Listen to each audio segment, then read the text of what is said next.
Today's word of the day is micturate. Did you come here to listen to me talk about juvenile topics and tell bad puns? Well, you're in luck. What? You didn't? Aw, that really pisses me off. You all read the title. You know what this video is going to be about. Peeing yourself. James is running out of ideas! In my adult life, I've had so many close calls with not making it to the toilet. I'm surprised I haven't pooped my pants more often. One time when I was in college, I was walking home from campus and I sort of had that feeling that I needed to go. I thought I could make it back to my dorm, but then when I was walking back, I just couldn't hold it. So I started just booking it back home. Apparently running makes it so you poop faster though. But I burst through the front door and I just went straight for the bathrooms, and it was close. Very, very close, but I made it. If the front door was locked, I don't know what I would have done. Another time I had a close call, I was playing Pokemon Go. It was pretty similar to the first story. Pikachu? More like Pissachu.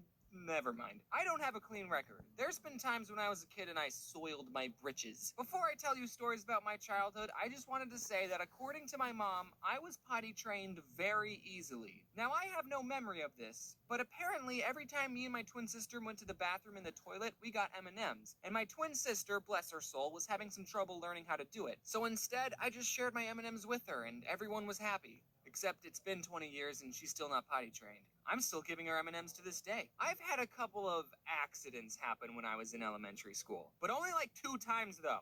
I promise. The first time I peed my pants in class, I was in the 1st grade. My 1st grade teacher was just a humongous bitch. Just a humongous person. Literally, she was pregnant. For the first 9 months of my 1st grade career, I had to deal with this pregnant person, and even as a little tiny 6-year-old, I hated her. Now I'll give her the benefit of the doubt and say that we are probably ornery little 6-year-olds, but I wouldn't expect 6-year-olds to be well behaved. So why would you get a pregnant person who feels sick all the time to be our teacher? Was it because she couldn't afford maternity leave? One day she threw up in a trash can right in front of us, and we all just sat there not really doing or saying anything. I made a video about this a long time ago, but one time my twin sister got injured on a trampoline and she had to be in a wheelchair for a couple of months. That happened while we were in 1st grade. So one time when we were in class, there was a fire drill, and the teacher told my sister that she had to get out of the wheelchair. Now, she could get out of the chair. Her legs worked just fine. It was her back that was injured. But I mean, what if she was actually bound to that wheelchair? Do we not have an escape route for the disabled? Leave the chair behind, it'll only slow you down. What? You need that chair to move around?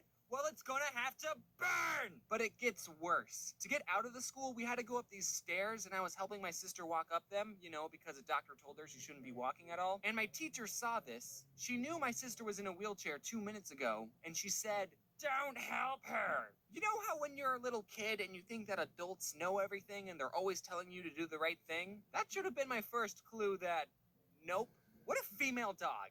Not just that, a pregnant female dog. So one day I asked the teacher if I could go to the bathroom, and can you guess what she said? She said no. I forget the exact circumstances, but you shouldn't ever tell a 6-year-old that they can't go to the bathroom. Because guess what? They can, and they will. That hand raise, that's not really asking for permission. That's giving you a warning. I raised my hand a second time.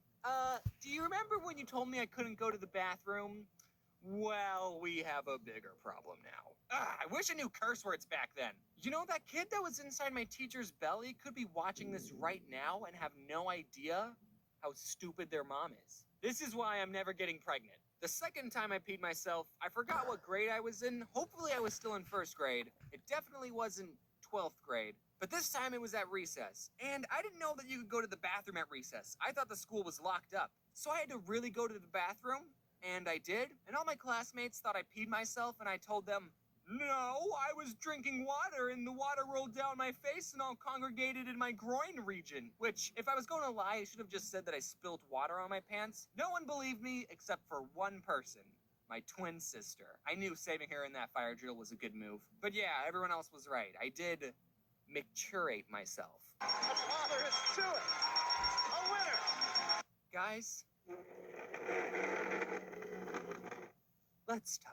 I'm going to tell you something I thought I would take to my grave. So if we ever meet each other in real life, you're not allowed to make fun of me for this. I, James, was a bedwetter until I was 8 years old. I was good going to the toilet when I was conscious, but being unconscious, I was uncontrollable. If we're counting the total times in my life that I've had an accident, then there's too many to count. There were many days when I would wake up to wet bed sheets, then I'd have to change my sleeping position and try and get some more sleep. The worst part about wetting the bed is that you have no control over it. You were gambling every time you went to sleep. There were some things I would try to help me not wet myself. One thing were these things called good nights. They were pretty much diapers with a bigger kid on the package. Your life hits a low point when you have to wear diapers for a second time.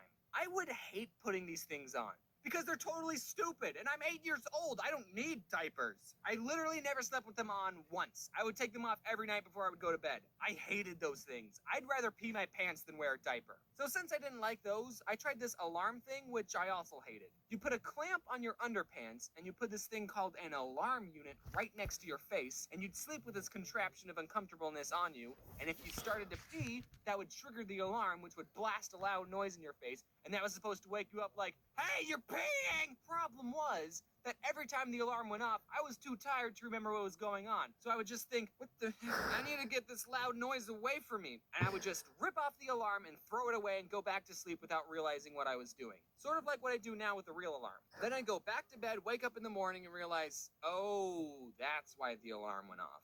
Then later I got some pills from some doctor. I don't remember what was in them, but every time I had a pill, I wouldn't wet the bed. But then one day I ran out of pills. I still went to bed though, and I woke up with clean sheets. And I never wet the bed again after that.